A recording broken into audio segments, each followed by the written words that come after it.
Dictation अभ्यास के लिए हमारे चैनल को सब्सक्राइब करें। चलिए शुरू करते हैं। प्रतिलेखन संख्या 16। रेडी,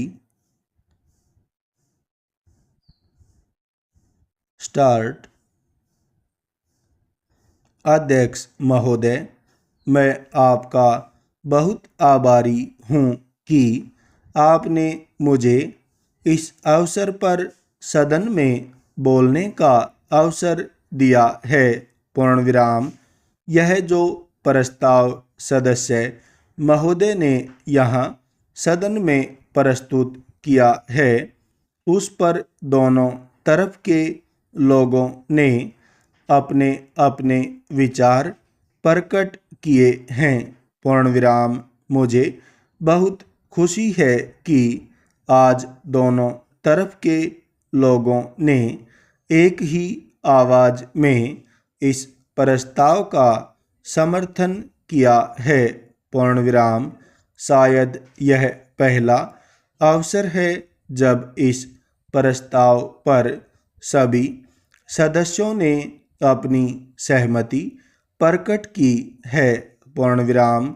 मुझे इस बात का डर भी है कि यह जो प्रस्ताव है उसे अभी मंत्री महोदय द्वारा स्वीकार कर लिया जाएगा और उसके बाद देश के किसानों को उनके अनाज का उचित मूल्य भी उनको दे दिया जाएगा। पूर्ण विराम।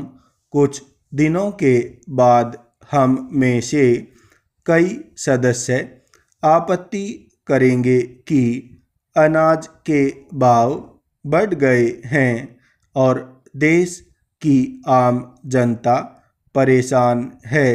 पूर्ण विराम। इसलिए कीमतों को कम किया जाना चाहिए। पूर्ण विराम।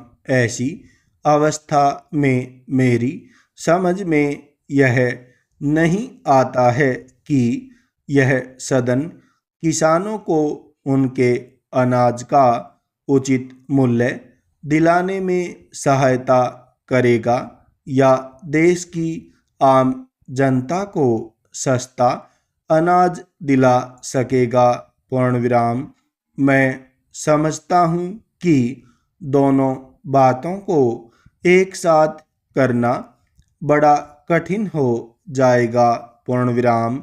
अध्यक्ष महोदय, यह हमारे देश का सौभाग्य है कि यहाँ पर खेती में काम करने वालों की संख्या बहुत अधिक है।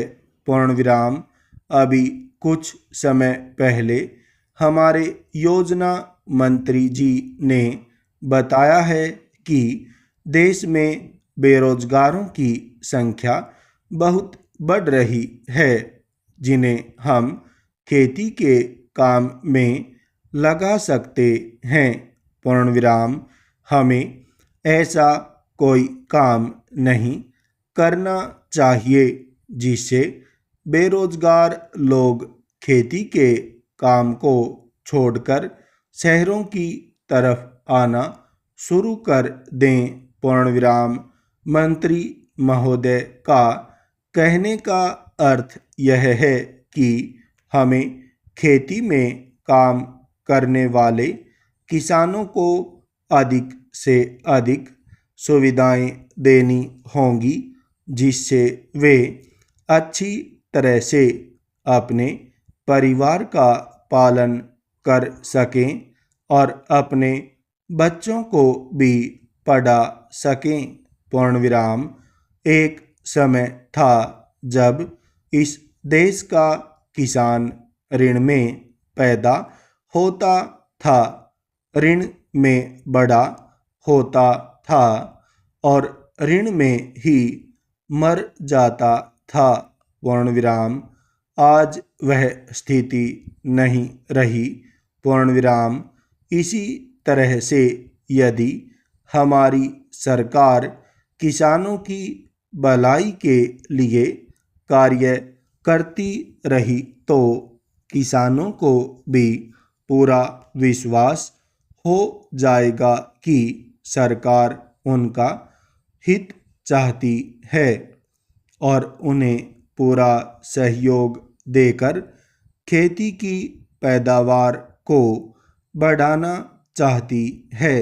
पूर्ण विराम।